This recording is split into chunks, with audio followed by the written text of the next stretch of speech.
We're here today with Bänoo Zan, who is a poet and an activist, a community poet in terms of organizing many events in the city around poetry, around poets coming together and expressing their artistic practice. Bänoo, welcome.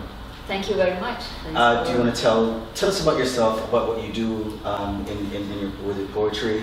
Is there particular themes that you talk about in your poetry? Well, I'm a poet, and I've been a poet since the age of 10. So, but when I started, of course, I was back home in Iran, in my country. So I started writing in Persian. I read a lot of Persian poetry. But then when I grew up, I went to university and I studied English literature. And then I taught, and then eventually I started teaching at universities, different English language and literature courses to undergrad students. And so when I landed here, I was familiar with English literature. So I started writing in English, and I started connecting with poets in Toronto, basically. Mostly, I tried to explore the city through the lens of poetry. So I went to different events organized by people from different backgrounds, ethnicities, religions, or lack thereof, ages, genders, sexual orientations. And I discovered the city through the lens of especially marginalized poets. And then at some point in the second year, I started my own monthly poetry and open mic series. I gave it actually a Persian name, Shab-e-Sher, which means poetry night. And the reason was that I wanted the contributions of those of us who are immigrants to be obvious. And I also think that it matters in terms of branding. Mm-hmm. So Shab-e-Sher in Persian means poetry night. There's almost nothing about it that's Persian, except me. Mm-hmm. So the event is usually in English, but we encourage people reading in any language or any accent. And I deliberately, what I did also in my explorations of the scene, in terms of its poetry, I discovered that the poets who have lived here almost probably all their lives do not know one another, because they stick to their own community and they do not, for probably different reasons, mm-hmm. historical mm-hmm. reasons. Maybe they have been treated badly by people outside their community. Maybe they have faced discrimination and racism, so they don't feel comfortable stepping out of their comfort zone. And of course, this also happens to the mainstream. So mm-hmm. we end up having pockets of poetry that have been around forever. Poets that are very famous in one group are almost virtually unknown in another group. So what I do, every time, it's a monthly event, so I feature two poets from different communities. And I try to do my homework to pick two poets who do not know one another. And so I also invite them to bring their community, and I also do my own part of reaching out to as many communities as possible to have actually a representation of, or a cross-section of what you see on the streets. And literary art is very, very, elitist somehow. And poets usually associate with one another. So this, for them, would be also a good chance to meet people from outside their communities. Mm-hmm. And I'm happy to say that a lot of collaborations have started. People have started knowing people outside their circle, and I'm happy that it's going on. That's nice. You mentioned some really beautiful things about discovering the city through poetry, which I think is absolutely an interesting way to think of the city as a poetic, moving being with all these many cultures that Shab-e-Sher has managed to bring together. So I see Shab-e-Sher as a sort of this catalyst, where it's engaging in igniting poets to come together from different backgrounds. Could you tell me about the experiences of like marginalized communities as artists, in terms of how maybe some of their needs, what do you notice when working with them, and what the Poetry Night every month has been for these artists with their own development? Yeah, well, I start from myself, because when I came, I started going to a lot of different events, and first I thought, oh my God, why isn't anyone from Iran going to these events. And then I said, wait a minute, there's no one from the Middle East. And then I said, wait a minute, there's no one from any kind of communities of people of color, or, you know, so the mainstream was almost very much very much mainstream. And, but I went there, wherever there was an open mic, I went there and I read, and I got the best response. In fact, since I landed, I got 2 offers of publication by 2 different publishers. You know, the books have received quite critical attention and acclaim. And it was all because I was just seeing myself as a poet. So courage, actually, I think pays. And I want to encourage poets who feel marginalized for many different reasons to look at the poetry scene as more accepting than let's say, the city at large. Because poets and artists and writers are usually the best of their community. Even if they look like mainstream, even if they look different from you, they understand you better than you think they will. Like what I would do, like a lot of times I would go to different events and I would look around and say, I don't think these people are going to understand this poem. My poem has references to my background, my culture, Iran, has references to Islam, has references to my experience as an immigrant. But I said to myself, you know what, I feel the urge, I want to share it. And I did. And I got the best response. And I made a lot of, you know, new friends through that. Yeah. Because I think it's not easy. Of course, there's always, you know, some experiences, but these experiences in the poetry scene, I feel they are, they do not represent the majority of poets. Yes. And so I think if us artists try to treat each other as artists, as fellow artists, as equal, we're going to get a better response. But of course, you know, I also understand that probably the reason I'm so brave is because I'm an immigrant. I didn't go to school here. I didn't go through those racist, you know, constant racism and constant discrimination and marginalization. So for me, it's easier to be brave. And for that reason, I want to use my spirit of optimism to hopefully give a platform to more people. Yes, yes. There's a certain brevity in your advice. I was actually going to ask you about this idea of what is one advice that you would give to poets who are emerging or already in the field who feel that there's marginalized and working in different communities, but you've already said it. Go in all communities and actually find space to actually do your work, but in that way you're also finding collaboration and colleagues that will be able to either publish your work, present your work, and or present you in different spaces. Can you tell us a little bit about what you possibly are going to be presenting at the CPAMO event in May?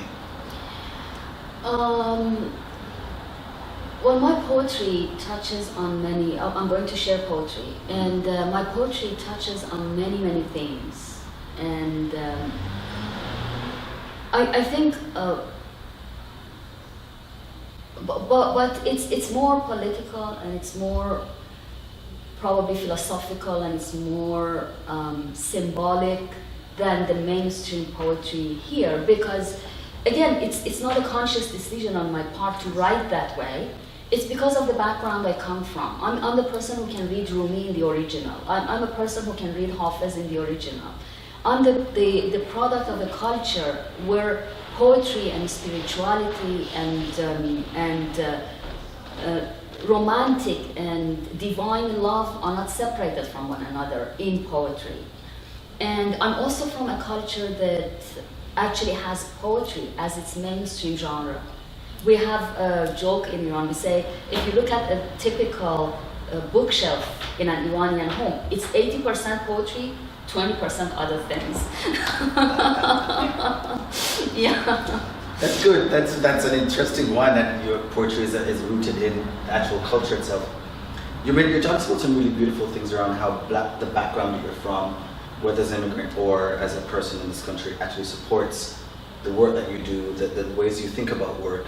Could you elaborate on that some more? Because I find it rather interesting as a dancer myself, that there is something that is different in an aesthetics, the way that you write, the way that you recollect memory, the way that you communicate, that while some may see as a void, is actually a really, really beautiful and powerful thing, because it actually is a connective thing to not only where you're coming from, but potentially what this country is already as a, I don't know if you say the word multicultural, I think we're beyond that sort of language, as a pluralist state in terms of cultures and immigration. And we know Canada is the most diverse.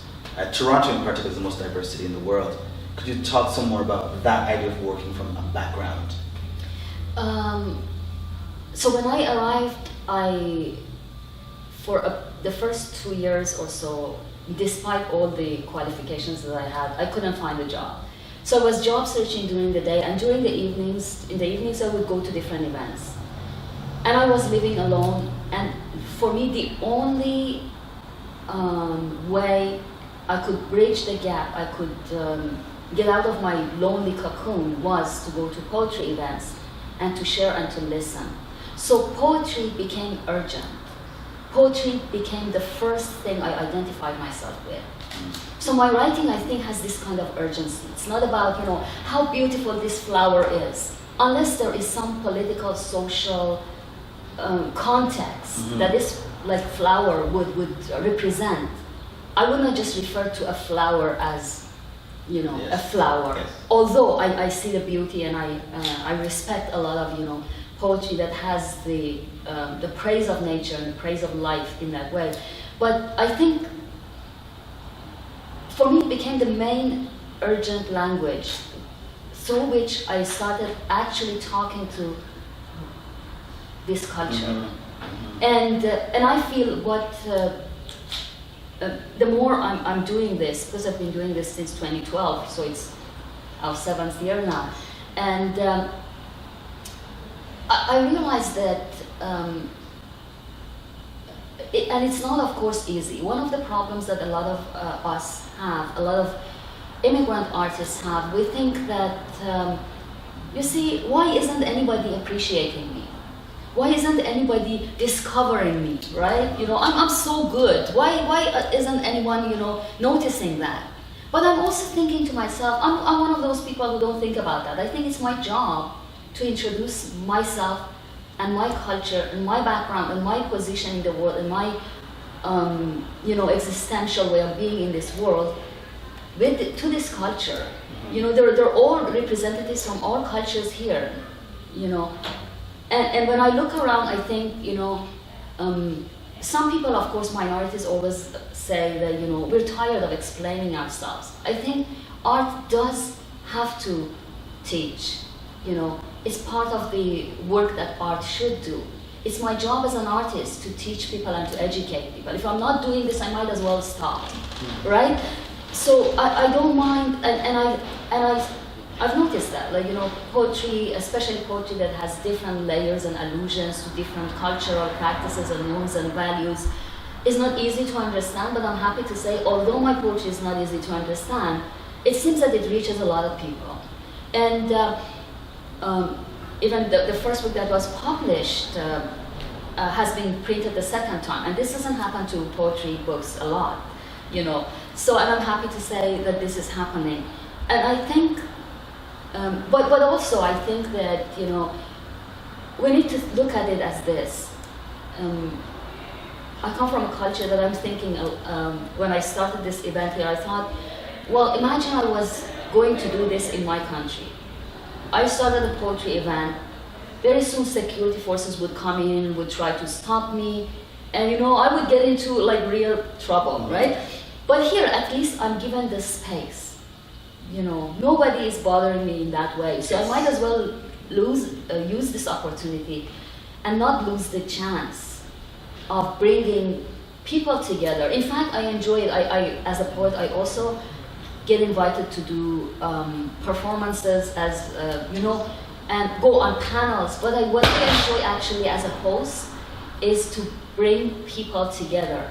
The space that I create is for other people, not for me. And I enjoy this even more than I enjoy other things, because I think I'm a catalyst here. of this meaningful, important cultural conversation that's happening. You know, I think, yes, we should expect that the mainstream and the organizations to support us.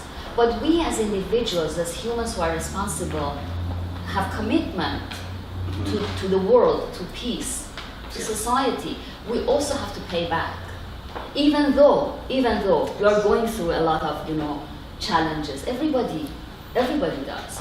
And there are stories of some communities that have actually started not from a mainstream position, but now they have brought the conversation, their historical experience into the mainstream because they have contributed a lot.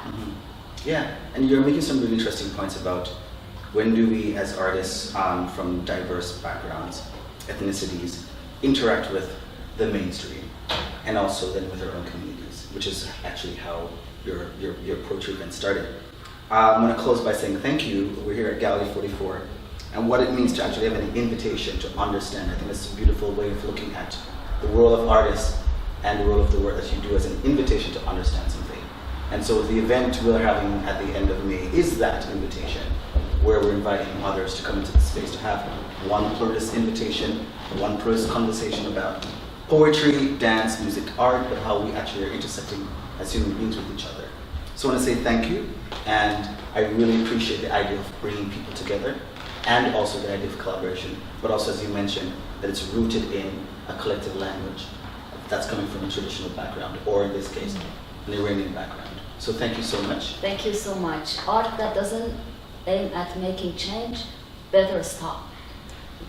Make change. Making change starts from yourself. Yes. Educating yourself, and it doesn't stop, and it goes out to everyone else. Thank you for the invite. Thank you. Thank you. All right.